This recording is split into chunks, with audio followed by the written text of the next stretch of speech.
Imagine a time when the ancient kingdom of Israel stood united under the reign of King David and King Solomon. But after their rule, the nation fractured, and 10 of its 12 tribes seemingly vanished from history, scattered across foreign lands in ways that are still being uncovered today.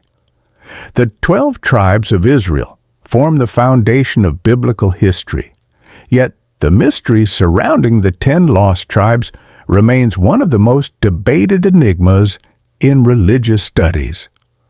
Where did they go? Do they still exist? And could their return play a role in biblical prophecy concerning the end times? According to Scripture, these tribes were chosen for a divine purpose, yet their defiance and disobedience led to their exile to the farthest corners of the earth. Today, various groups across the world, from Africa to Asia and even the Americas, claim to be their descendants. Could their rediscovery be part of a prophetic fulfillment? And what does this mean for the future of humanity? To answer these questions, we must delve into the origins of the 12 tribes, examine how 10 of them became lost, and explore the claims of modern communities that believe they are the rightful heirs of this ancient lineage. Most importantly, we must consider the prophetic implications of their return in the final days. The roots of the 12 tribes of Israel trace back to Jacob, the grandson of Abraham. After a fateful encounter with God, Jacob was renamed Israel, meaning one who wrestles with God. His 12 sons became the patriarchs of the 12 tribes, each inheriting a portion of the promised land. These tribes included Reuben, Simeon, Levi, Judah, Dan, Naphtali, Gad, Asher, Issachar, Zebulun, Joseph, whose 2 sons, Ephraim and Manasseh, each received their own inheritance, and Benjamin. Over time, these tribes played distinct roles in biblical history, with Judah and Benjamin forming the southern kingdom, while the other 10 tribes comprised the northern kingdom, often led by the powerful tribes of Ephraim and Manasseh. Despite the blessings and promises given to them, the northern kingdom of Israel fell into idolatry and disobedience. Prophets such as Hosea and Amos warned of impending judgment, yet their pleas went unheeded. In 722 BC, the Assyrian Empire swept in, conquering the northern kingdom and forcibly exiling its people. According to 2 Kings 17:6, the disappearance of these tribes remains one of the most compelling questions in biblical scholarship. Though historical records suggest they vanished, both Scripture and Jewish tradition imply that they were never truly lost, merely dispersed, awaiting a time of divine regathering.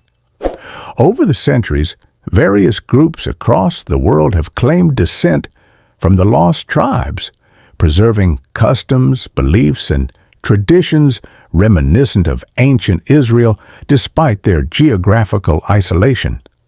Some have gained recognition, while others remain shrouded in mystery. Among these groups, the Beta Israel of Ethiopia are perhaps the most well-documented.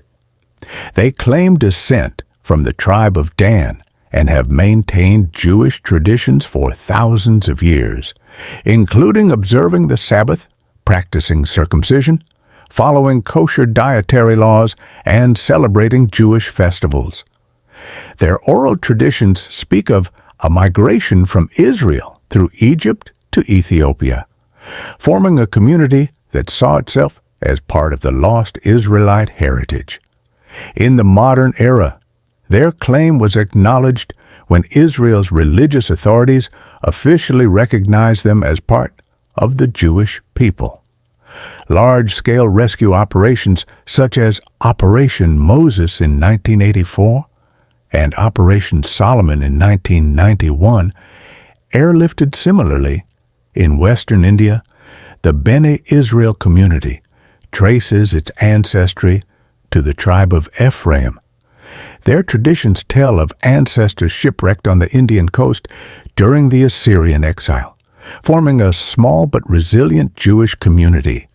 Despite centuries of separation from mainstream Judaism, they preserved elements of Jewish law, such as observing the Sabbath, maintaining dietary laws, and practicing circumcision. In recent years, some members of the Bene Israel have immigrated to Israel, reinforcing their connection to their ancient homeland.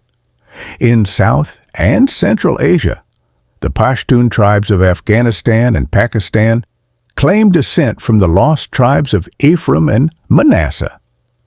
Their oral traditions and cultural practices bear striking similarities to ancient Israelite customs, including circumcision, the avoidance of pork, and tribal legal codes reminiscent of Old Testament laws. Some Pashtun tribes even refer to themselves as Bani Israel, children of Israel, and their ancestral stories link them to the northern kingdom of Israel.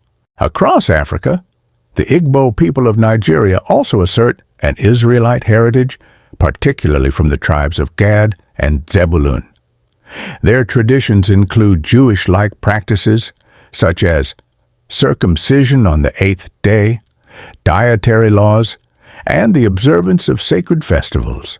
Although their claims remain a topic of debate, a growing number of Igbo have formally embraced Judaism and sought recognition from the Jewish world, even immigrating to Israel in an effort to reconnect with their ancient roots. In southern Africa, the Limba people of Zimbabwe and South Africa claim descent from the priestly tribe of Levi. Their oral history tells of a migration from the Middle East to Africa centuries ago. Remarkably, DNA studies have found that many Limba men carry a genetic marker associated with the priestly lineage of Aaron, lending credibility to their claims. Could their rediscovery be part of a larger divine plan? Biblical prophecy suggests that the lost tribes have not been forgotten. Ezekiel 37 presents a vision of a valley of dry bones, symbolizing the scattered tribes whom God promises to restore. In Isaiah 11:12, the prophet foretells that God will gather the exiles of Israel and assemble the scattered people of Judah from the four corners of the earth. Many see this as a prophecy of a future global regathering, one that extends beyond the return from the Babylonian exile.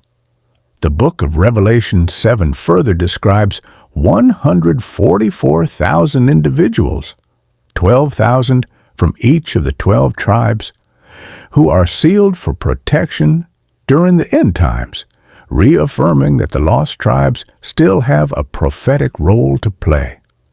Their return is not merely a historical curiosity. It is an essential part of biblical prophecy that is unfolding before our eyes. According to Scripture, the lost tribes will be reunited with Judah and play a crucial role in the establishment of God's kingdom on earth. This regathering will be a supernatural act, a sign that the final days are near. As more groups claiming descent from the lost tribes continue to emerge, many believe they are witnessing the beginning of a long-awaited fulfillment of prophecy. Could we be living in the time when these ancient promises are coming to pass? Could the modern rediscovery of these scattered communities be evidence that history and prophecy are converging? The story of the 10 lost tribes of Israel is far from over. While their fate remained uncertain for centuries, the Bible assures us that they are not forgotten. Through groups like the Beta Israel of Ethiopia and the Pashtun of Afghanistan, we see the first glimpses of their return. Prophecies in Isaiah, Ezekiel, and Revelation point to a time when these tribes will be gathered from the farthest corners of the earth and reunited with Judah under the rule of the Messiah. As we move closer to the fulfillment of these prophecies, the reappearance of the lost tribes serves as a powerful reminder that divine promises never fail. Could their return signal the nearing of the Messianic age? If so, the unfolding of this ancient mystery may be one of the greatest signs that history, prophecy, and destiny are finally converging before our very eyes. If you found this deep dive into the lost tribes of Israel fascinating, be sure to like, subscribe, and stay tuned for more explorations of ancient prophecies and their impact on our modern world.